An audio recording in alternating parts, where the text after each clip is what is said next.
Hi, I am Sophia. Welcome to True Payback, where story hits different. Hit subscribe, let's dive in. The notification came through at 9:47 a.m. on a Tuesday. I was in the middle of reviewing Q3 projections when my phone buzzed with the family group chat. 23 members. Everyone from my parents down to distant cousins who only showed up for major holidays. Marcus, my brother, Memorial Day barbecue at mom and dad's. Everyone's invited. Gonna be epic. Amanda's handling all the food. Party popper. The responses came flooding in immediately. Mom, can't wait. Dad, I'll handle the grill. Aunt Sharon, we'll bring drinks. Cousin Jennifer, count us in. I smiled, mentally checking my calendar. Memorial Day weekend was open. It had been months since I'd seen everyone. Between work and everything else, family gatherings had become rare. I was about to type a response when another message came through. Marcus, actually, quick update. Amanda and I talked. We're keeping it to people who, fit the vibe. So Sarah, don't worry about coming. My new wife says you'll make the whole party stink. No offense. Just being real. I stared at the screen. The dots appeared under his message immediately. Mom was typing. Not typing. She just liked it. Then Dad's reaction appeared. Dad. I felt something cold settle in my chest. Not anger. Not even hurt. This clarity. 17 more likes appeared over the next 30 seconds.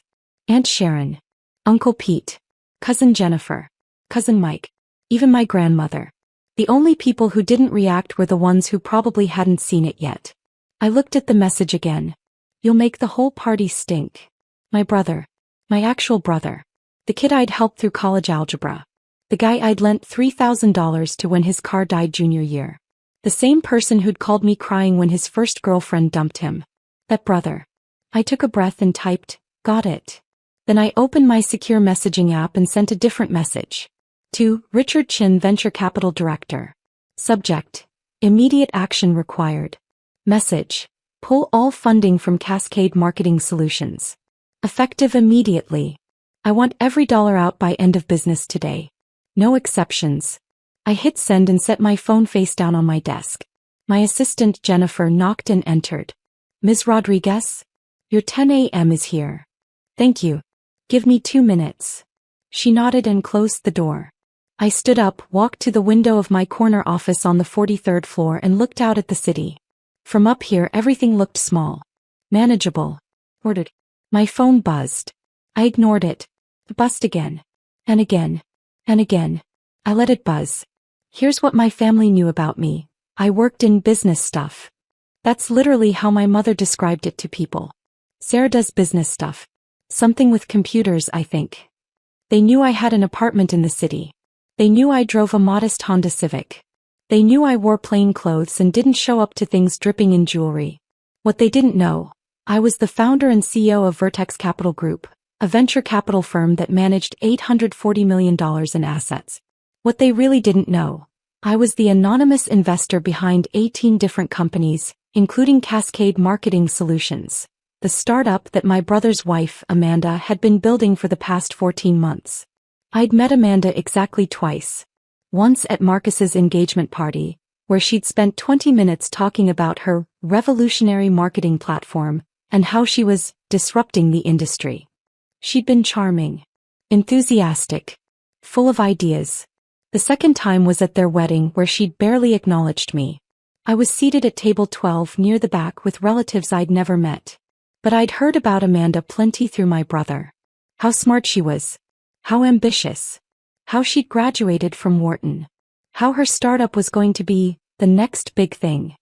3 months after their wedding, an anonymous funding proposal had landed on my desk. Cascade Marketing Solutions was seeking seed funding. $2.8 million for 18 months of runway. I'd reviewed the business plan, the financials, the market analysis. It was solid. Actually solid. So I'd funded it. Through 3 layers of LLCs and investment vehicles, completely anonymously. Amanda had no idea who her primary investor was. My phone was still buzzing. I finally picked it up. 47 notifications. I scrolled through them. Richard Chin, confirmed. All funds being withdrawn from Cascade Marketing Solutions effective immediately. They'll receive official notice within the hour. Marcus, Sarah, why aren't you responding? Marcus, don't be dramatic. Marcus, it's just a barbecue. Unknown number. Hi, this is Amanda Rodriguez. I got your number from Marcus. We need to talk. Urgent. Please call me. Mom, Sarah, your brother didn't mean it that way. Unknown number. This is Amanda again. Please call me.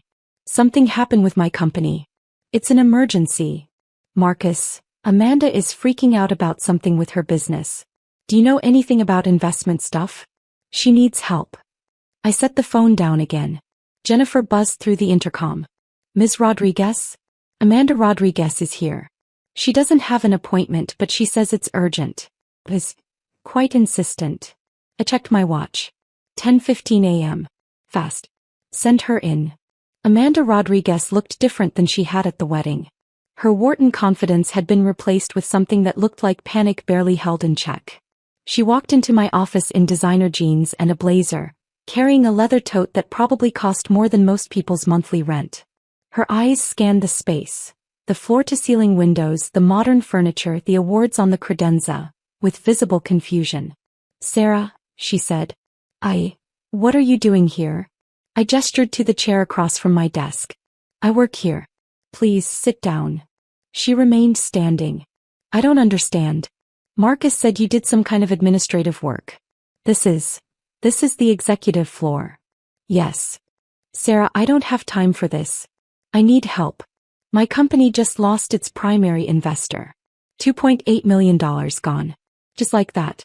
They withdrew everything this morning. I'm trying to reach the investment firm, but they won't tell me anything. I thought maybe you knew someone or, I don't know. Marcus said you worked in business and I'm desperate. I sat down at my desk and opened my laptop. What's the name of your company again? Cascade Marketing Solutions. I typed for a moment, then turned the screen toward her. It showed the withdrawal authorization, timestamped 9:51 a.m. Her face went white. Why do you have access to that? Because I authorized it. She stared at me. What? I'm the anonymous investor who funded your company, Amanda. Or rather, I was. As of this morning, I've withdrawn all funding. She grabbed the edge of my desk. That's not possible. The investor is a firm called Vertex Capital Group. That's my firm. I'm the CEO and primary managing partner. Amanda's mouth opened and closed. No words came out. I continued. Your business plan was excellent, by the way. Your execution over the past 14 months has been even better. You're 3 weeks ahead of schedule on your development timeline, and your customer acquisition cost is 23% below projections. I've been very impressed. Then why? She whispered. Why would you pull the funding? I picked up my phone and opened the family group chat. I turned it toward her. She read Marcus's message. Read the reactions. Read my 2-word response. Oh my God, she breathed. I invest in people, Amanda. People I believe in. People I can trust. People who understand that character matters. I closed my laptop. This morning I learned something important about your character. No. She was shaking her head rapidly. That was Marcus's message. I didn't write that. But you said it to him. He quoted you directly. My new wife says you'll make the whole party stink. Her face flushed red. We were joking around. It was just, we were planning the barbecue and there were so many people coming and I said something stupid without thinking. I didn't mean it like that. I didn't think he'd post it. But you did say it. Yes, but. And you didn't correct him when he posted it. You didn't message the group to clarify. You didn't reach out to me privately to apologize. I didn't see the group chat until an hour ago. I was in meetings all morning. I stood up. Here's what's going to happen, Amanda. You have until 5 p.m. today to remove your personal belongings from the Cascade offices. The company lease is in my name through one of my holdings. That lease terminates at midnight tonight. You can't do this. I absolutely can. Check your funding agreement. Section 7, Clause 3. The investor reserves the right to withdraw funding for any reason with 24 hours notice. You received notice at 9:51 a.m. That gives you until 9:51 a.m. tomorrow, but I'm being generous and giving you access until midnight. This will destroy my company. Yes. I have employees. I have obligations. I have contracts. You should have thought about that before you decided I wasn't good enough to attend a family barbecue. Amanda's voice rose to a near scream. This is insane. You're destroying my company because of a stupid barbecue invitation? No, I said calmly. I'm making a business decision. I don't invest in people who treat others, especially family members, with casual cruelty. That's not the kind of partner I want in my portfolio. He was crying now. Actual tears streaming down her face. Please, Sarah. I'll apologize. I'll fix this. I'll make Marcus apologize. We'll uninvite everyone else and just have you at the barbecue. Whatever you want. I don't want to go to your barbecue, Amanda. Then what do you want? I walked to my office door and opened it. I want you to understand that actions have consequences. And I want you out of my office. She stood there trembling. You're a monster. No. I'm just someone who learned a long time ago that you teach people how to treat you.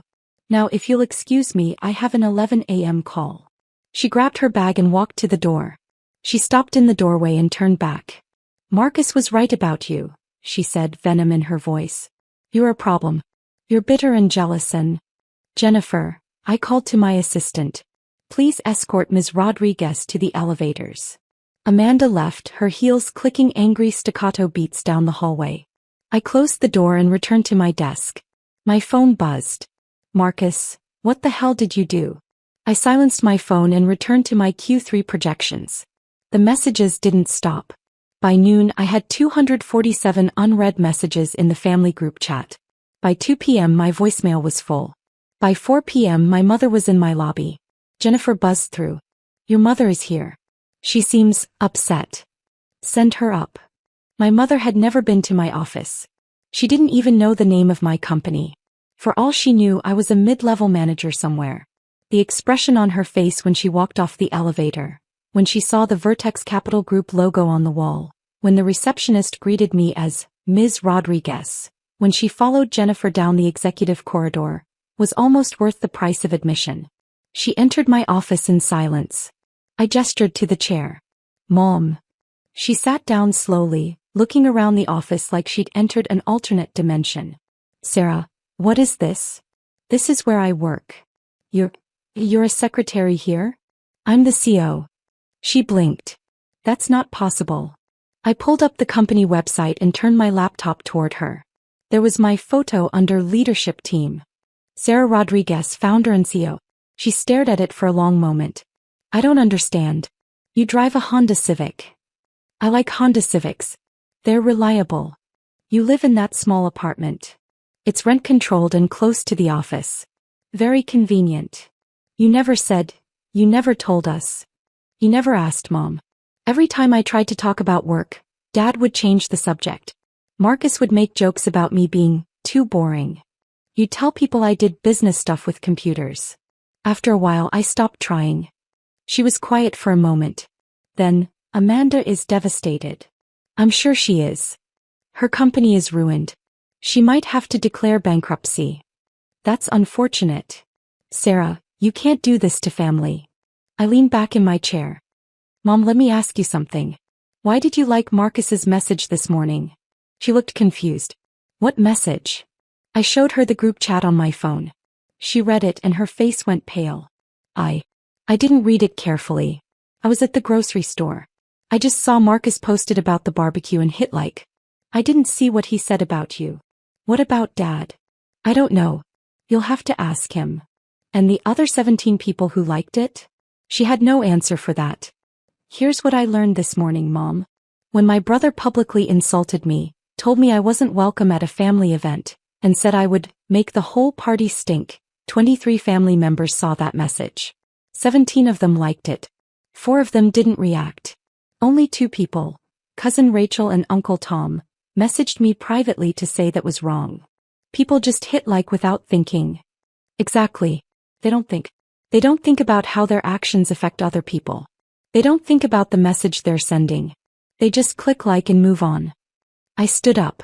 Amanda didn't think before she said I'd make the party stink.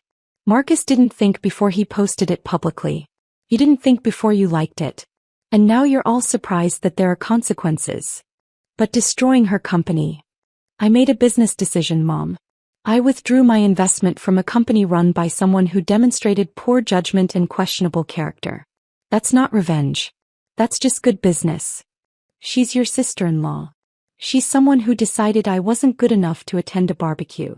Why would I want to be in business with someone like that? My mother stood up, her face hardening. Your father was right. You've always been difficult. Difficult. Right. I walked to the door. When you see Dad, let him know that the $50,000 anonymous donation that saved his Rotary Club's community center last year. That was from me. That scholarship fund that paid for Marcus's last 2 years of college when Dad lost his job? Also me. The lucky break that got Aunt Sharon's medical bills reduced by 90%? I made a phone call. The coincidence that Uncle Pete got hired at his current company right after his wife got sick? I'm on their board. She stared at me. I've been helping this family for 15 years, Mom. Quietly. Anonymously. Because I could and because I thought that's what family did. But difficult people don't do things like that, do they? Her eyes were filling with tears. Sarah. I think you should go. She left without another word. The Memorial Day barbecue happened without me. I spent the long weekend at a spa resort upstate with my phone on airplane mode. When I turned it back on Tuesday morning, I had 847 notifications. I scrolled through the highlights. The barbecue had apparently been a disaster. Amanda had shown up in tears and spent the whole day on her phone trying to find emergency investors. Marcus had been in a mood, according to multiple accounts. Several people had asked where I was. Apparently, cousin Rachel, one of the 2 people who'd messaged me privately, had stood up during dinner and asked why I wasn't there. Marcus had apparently said, because she wasn't invited. Rachel had apparently replied, why not? And then someone had shown her the group chat message. According to Uncle Tom's text, all hell broke loose. Aunt Sharon had apparently demanded to know why Marcus had said something so cruel. Marcus had tried to blame Amanda. Amanda had screamed at Marcus. My mother had cried. My father had tried to defend Marcus. Rachel had called them all out for liking the message. The barbecue had ended early with multiple people leaving angry. There were 23 missed calls from Marcus. 14 from Amanda. 8 from my mother. 3 from my father. And 1 from my grandmother that just said, call me. I called my grandmother. Sarah, she said when she answered. Thank God. Are you all right? I'm fine, Grandma. I heard what happened. I've been in Tampa visiting your aunt, so I didn't see any of this until yesterday. I'm so sorry, sweetheart. It's okay. It's not okay. What your brother did was cruel. What everyone else did by liking it was worse. She paused. Your mother told me about your office. About your company. Ah. Why didn't you tell us? Would it have mattered? She was quiet for a long moment. Probably not. And that's the real problem, isn't it? I didn't answer. For what it's worth, Grandma continued, I'm proud of you. I'm proud of what you've built.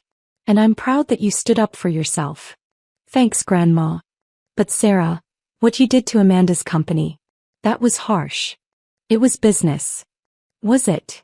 I looked out my office window. She treated me like I was worthless, Grandma. Like I was so beneath her that my presence would literally stink up her party. And everyone just accepted that. Agreed with it. Liked it. I know. So yes, I pulled my investment. Because I don't want to be in business with people who think that's acceptable. That's fair, Grandma said. But what now? What do you mean? I mean, what happens next? You've made your point. You've shown them all who you really are. You've taught them a lesson about consequences. But Sarah, you still have to live with these people being your family. Do I? Yes. Whether you like it or not, they're still your family. Marcus is still your brother. Your parents are still your parents. She sighed. I'm not saying you have to forgive them. I'm not saying you have to go to their events. I'm just saying, don't burn it all down. Not yet. Give them a chance to understand what they did wrong. They've had chances, Grandma. I know. But maybe now they'll actually take them. Marcus showed up at my office on Wednesday. Jennifer tried to stop him, but he pushed past her into my office. You can't keep ignoring me, he said. I looked up from my computer. Jennifer's fine. Close the door. She did, reluctantly. Marcus stood in front of my desk, and for the first time I saw what this had cost him. He looked exhausted. His eyes were red. His shirt was wrinkled. Amanda left me, he said. I kept my expression neutral. I'm sorry to hear that. No, you're not. This is what you wanted. I didn't want anything, Marcus. I just made a business decision. Bullshit. He slammed his hand on my desk. You destroyed her company because she said something stupid. Because of a fucking barbecue. Lower your voice. You ruined her life. I withdrew an investment. That's not the same thing. She had to lay off 12 people. She had to break contracts. She might get sued. Then she should have built a more resilient business model. She should have diversified her funding sources. She should have what? Known that her husband's sister was secretly some kind of corporate puppet master? That you'd destroy everything she built over one comment. I stood up. It wasn't one comment, Marcus. It was the fact that you thought it was okay to publicly humiliate me. It was the fact that Mom and Dad and 17 other people liked that message.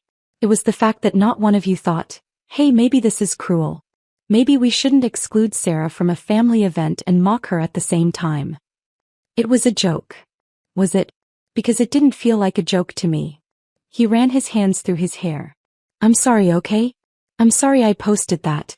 I'm sorry Amanda said it. I'm sorry everyone liked it. I'm sorry for all of it. Is that what you want to hear? What I want, Marcus, is for you to understand why I did what I did. Because you're petty and vindictive? Because I'm done being treated like I don't matter. That stopped him. I continued, I've spent 15 years helping this family. Quietly. Anonymously.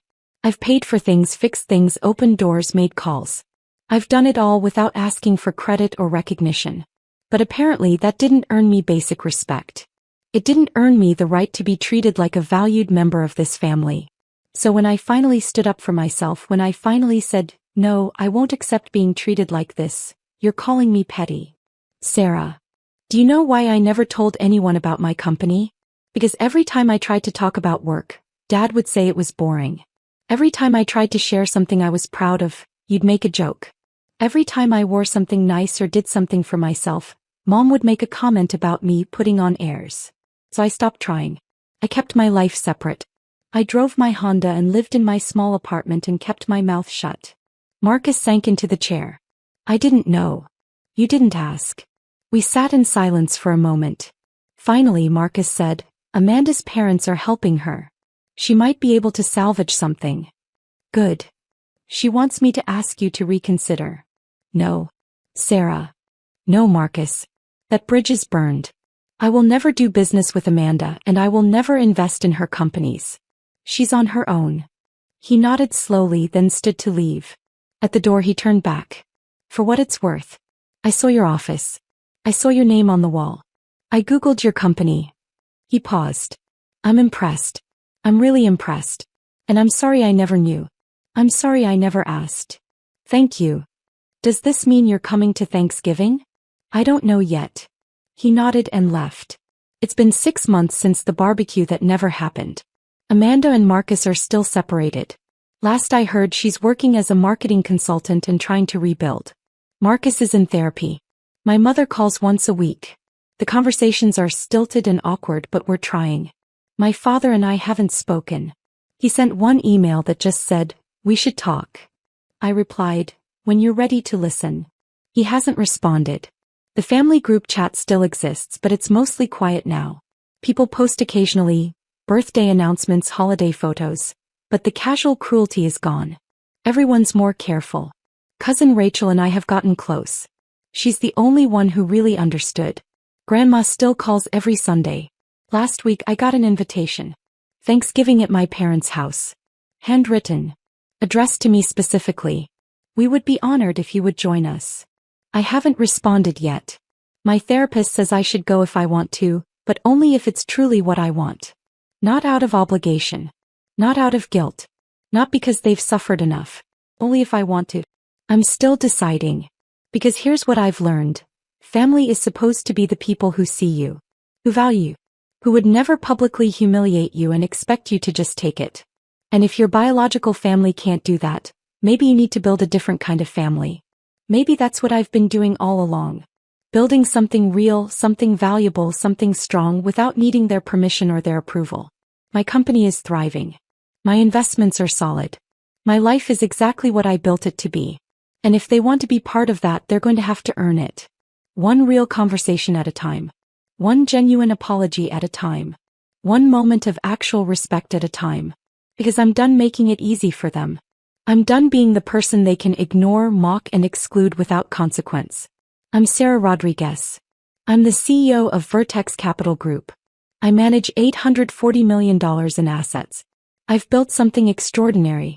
And if they can't see that, can't value that, can't treat me with basic human dignity, then they don't deserve a seat at my table. Even if it is just a Memorial Day barbecue.